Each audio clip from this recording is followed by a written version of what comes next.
Bonjour, bonjour, hello everyone, welcome back to my channel. My name is Cyril. I used to be a stem cell researcher and this is why I can tell you about the science behind skincare ingredient. And for today's video, we are going to talk about tretinoin and retinol. So basically, retinoid, and the big question is, do you really need tretinoin when you are in your 30s? So just before I jump into the subject, I just want to give you a little reminder of exactly what are retinol, retinaldehyde, and tretinoin. Again, online there are some confusion, I would say, about it. There is also improper stuff that I've often said with retinol, such as this is not a biological active form. Well, yes, it is. I'm sorry, but it is. So let's start by the beginning. Retinol is in fact a synonym for vitamin A. So this is basically vitamin A that a lot of our cells are dependent on. And this is one of those vitamins that you need to have from mainly your food source. So you can find it in red meat, for example. You also find it in vegetables. In general, in vegetables, it is in the form of a pigment such as beta-carotene that will be metabolized by your own cells into vitamin A, so into retinol. So this retinol will be in your blood transported by a protein because retinol is not soluble in water, so it is exactly the same thing. In your kitchen, if you put oil in vinegar, for example, or just with water, you will see that you will have droplet of oils. This is the same with retinol. This is why there is a protein that will shuttle the retinol to the cells that does need the retinol. And guess what? What cells needs retinol is our skin cells. Our skin cells in the dermis, so the fibroblasts, but also in the epidermis, our skin cells are highly dependent on retinol because retinol, vitamin A, is 100% natural and our own cells use it. When our cells capture the retinol from the blood, they have two choices. So basically, they either store it for future use in the form of esters of retinol. So in over-the-counter skincare, you can find esters of retinol. Most of them are not really efficient and won't do much on our skin, or this retinol can be used by the cells. And in that case, this is what we call in biology a signaling pathway.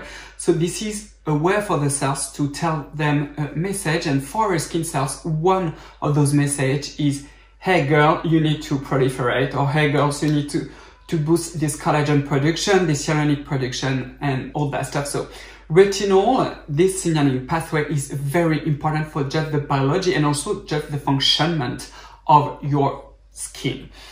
So if the retinol is used in that fashion by your skin, the retinol will first be converted into retinal, also known as retinaldehyde, and then into retinoic acid. And the medical term for retinoic acid is tretinoin. And this retinoic acid will bind to a specific receptors that is going to trigger the expression of certain genes in your skin, such as the collagen genes, for example, and all that is necessary for the cells to proliferate and make new skin cells. What you need to understand is that in biology, there are many signaling pathways. For example, there is one with IL-7. It's not important if you don't know what it is, but the IL-7 will also bind to receptors and then will give another product, and etc. until you have gene expression. So the retinol also works in the same way. The only difference is that your skin cells in a way have a choice to stock it or to use it to power the tretinoin pathway, basically, so to make new retinoic acid. So what is extremely relevant here is that when you are using retinol on your skin, at the end you will also have tretinoin because your own skin cell is going to turn this retinol into tretinoic acid. What most people always forget with retinol is the concentration. Because your skin cells is also going to store some of this retinol for future use, you need a higher concentration of retinol to achieve almost the same effect as tretinoin. So for example, 1% retinol in many aspects is very reminiscent of the results that you are going to have with 0.025% of tretinoin, which is in general the lowest concentration of tretinoin that you can get. The advantage of retinol compared to tretinoid is simply that you have less irritation. It is easier to tolerate than tretinoin. So now the big question is which one to choose. The problem with retinol is that some brands just doesn't know how to formulate it, and therefore when you buy the product at the end, the retinol will be completely oxidized and basically won't be useful at all, which is why on my channel I almost recommend no retinol product. The few that I recommend is the one that I'm currently using. It's 0.3% retinol. This is this one from SVR. This is the Ampoule Air. So this one, you supposedly can use it for 9 months, but I will not use it for more than 3 months. After 3 months, I think it is safer to just discard it. Another one that also works, but again, don't keep it for a very long time, is this one from The Ordinary. This is the retinol. It could be either the retinol 0.5% or the one at 1%. As always, all the product will be on the description box. And the last one is the one from Paula Choice, the 1% retinol. I am also pretty convinced that the new retinol from Paula Choice, the 0.3, is also amazing. For now, it is not available in France, which is why I didn't try it yet. But for sure, I will try it because it is also without any perfume and this is so good. So when you are in your 30s, if you don't have any major sign of aging like myself, I am in my mid-30s. I don't really have wrinkles. The few wrinkles that I have, I've always had them. I don't have hyperpigmentation. I don't have heavy photo damage on my skin. So for someone like me, what I need with retinoid is basically to help my skin to stay in young mode, but I don't need to correct anything, which is why I'm only going to rely on retinol, because like that, I don't need to have a super high concentration of retinol and risk to inflame my skin. But at the same time, I have all the benefits from it, and especially the boost of collagen production.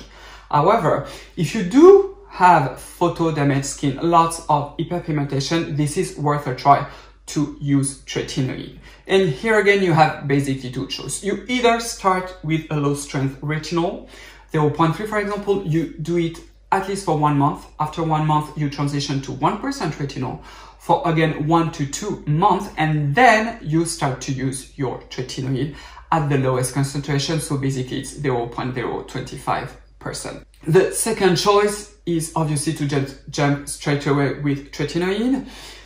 The main problem is that for most people, you will be very, very irritating by it. And I think it is always easier to start with a low strength retinol and then slowly transition to tretinoin to just manage the inflammation. Again, after the tolerance period, so for retinol and tretinoin, and also actually for retinaldehyde, the tolerance period is between 1 to 2 months, and this is something perfectly normal. So you might have a lot of purging on your face.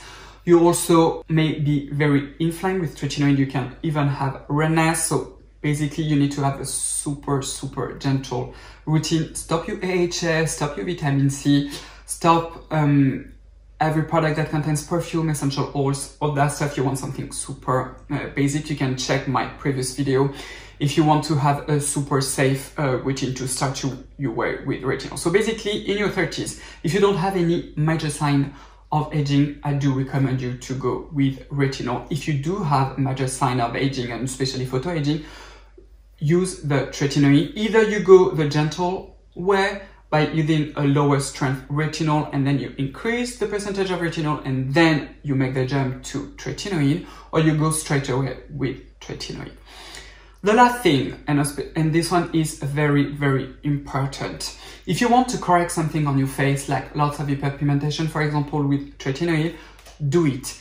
If your skin is always inflamed and basically you cannot really tolerate tretinoin at the end, it is not safe and not good for your skin to use it all the time, despite all the praise that you are going to see online. So what I'm telling you is that use it for at least 6 months just to tackle this hyperpigmentation, lots of photo damage. But after, if you are still inflamed, you just go back to retinol. It is always important and healthier to not have chronic inflammation on your skin. Some people can really not tolerate tretinoin, especially for a long period of time. If you are like this, and it is also the same with 1% retinol, just decrease the concentration. So, I hope you like this video. Comment down below and tell me if you have any question. I can also make other video, of course, about retinol and tretinoin. So a safe routine that you could combine with retinol and tretinoin. This could be an option, for example. If you did like this video, please give it a thumbs up. Of course, don't forget to subscribe to my channel, especially if you are new, please. And also don't forget to ring the little bell to not miss any of my new videos. You can also follow me on Instagram. I am Cyril Laurent. I have a ton of stuff on Instagram, so definitely if you are not following me, you are missing a lot. Again, thank you so much for being here, and I will see you next time. Bye bye.